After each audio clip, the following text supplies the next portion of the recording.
የፋይናንሻል ሴክተርን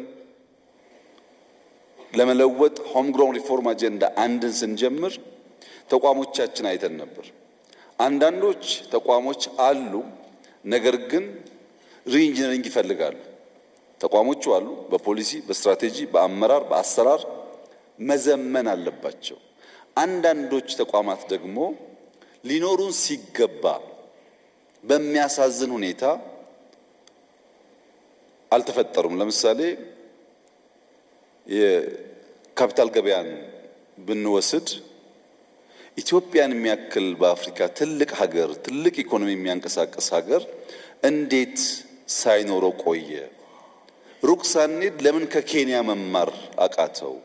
ለምን ከናይጄሪያ መማር አቃተው? ምን ሆነን ነበረ የሚል ጥያቄ ያስነሳል። በሌሎቹም ሶቨሬን ዌልዝም እንደዚሁ በጣም ኢምፖርታንት ተቋም ነው። ቅድም ተገለጸው አልነበረንም። እነዚህን ባሉን ተቋማት ሰክተን ሐሳባችንን ማስቀጠል ስለማንችል በአዲስ መልክ እንዲዋቀሩ ሆኗል። አዳዲስ ፊቶች፣ አዳዲስ አመራሮች፣ አዳዲስ አሰራሮች ይዘው መጥተዋል።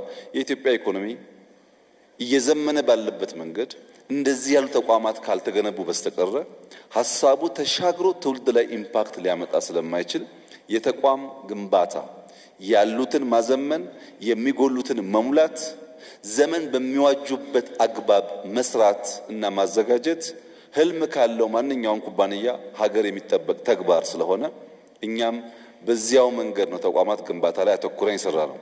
እዚህ የቀረበው ብቻ አይደለም። ሎ ኢንፎርስመንት ኤጀንሲስ ቢኬድ ልክ እንደዚሁ አስደናቂ አዳዲስ ተቋማትም የነበሩም አሉ። በአርቲፊሻል ኢንተለጀንስ፣ በሳይበር ሴኩሪቲ የተለያየ ቦታ ብንሄድ ለትውልድ እጅግ አስፈላጊ የሚባሉ ተቋማት እየፈጠርን ያሉትን ደግሞ እያዘመን የኢትዮጵያን ኢኮኖሚ፣ የኢትዮጵያን ፍላጎት፣ የኢትዮጵያን ሳይዝ እና 130 ሚሊዮን ህዝብ መሸከም የሚችል አውድ ለመፍጠር ካለን መሻት ነው ተቋማት ግንባታ ላይ ትኩረት ሰጥተን የምንሰራው።